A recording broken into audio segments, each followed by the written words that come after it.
Move on. This next question comes from the public through the Bipartisan Open Debate Coalition's online forum, where Americans submitted questions that generated millions of votes. This question involves WikiLeaks' release of purported excerpts of Secretary Clinton's paid speeches, which she has refused to release, and one line in particular in which you, Secretary Clinton, purportedly say you need both a public and private position on certain issues. So, two from Virginia asks, is it okay for politicians to be two-faced? Is it acceptable for a politician to have a private stance on issues? Secretary Clinton, your 2 minutes. Right. As I recall, that was something I said about Abraham Lincoln after having seen the wonderful Steven Spielberg movie called Lincoln. It was a master class watching President Lincoln get the Congress to approve the 13th Amendment. It was principled and it was strategic.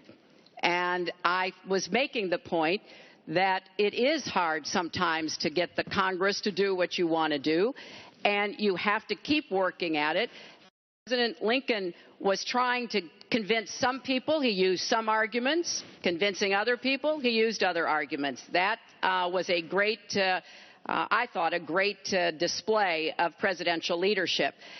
But, you know, let's talk about what's really going on here, Martha, because our intelligence community just came out and said in the last few days that the Kremlin, meaning Putin and the Russian government, are directing the attacks, the hacking on American accounts to influence our election.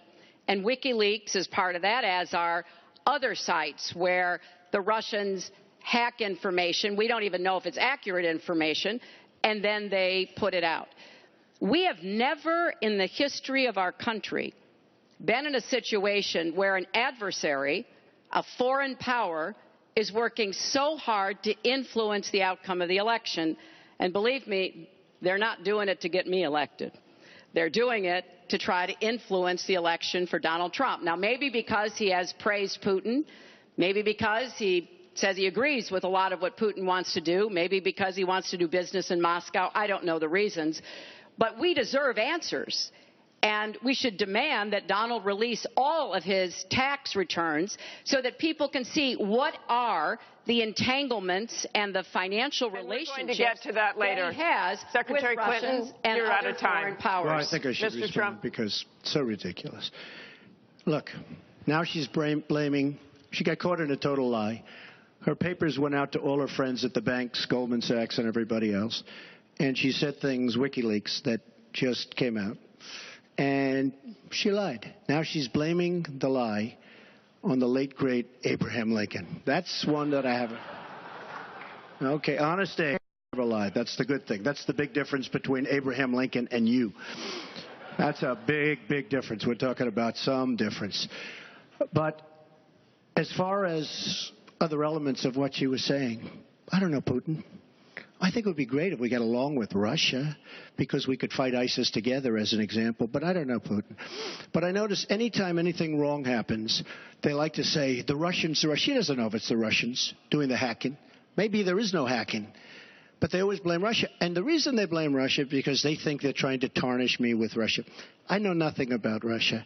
I know about Russia, but I know nothing about the inner workings of Russia. I don't deal there. I have no businesses there. I have no loans from Russia. I have a very, very great balance sheet, so great that when I did the old post office on Pennsylvania Avenue, the United States government, because of my balance sheet, which they actually know very well, chose me to do the old post office between the White House and Congress, chose me to do the old post office. One of the primary things, in fact, perhaps the primary thing, was balance sheet. But I have no loans with Russia. You could go to the United States government and they would probably tell you that because they know my sheet very well in order to get that development I had to have. Now, the taxes are a very simple thing. As soon as I have, first of all, I pay hundreds of millions of dollars in taxes. Many of our friends took bigger deductions. Warren Buffett took a massive deduction. Soros, who's a friend of hers, took a massive deduction. Many of the people that are giving her all this money that she can do many more commercials than me took massive deductions. I pay hundreds of millions of dollars in taxes. But as soon as my routine audit's finished, I'll release my returns. I'll be very proud to. Thank you, Mr. Trump. We're on to turn, actually, the topic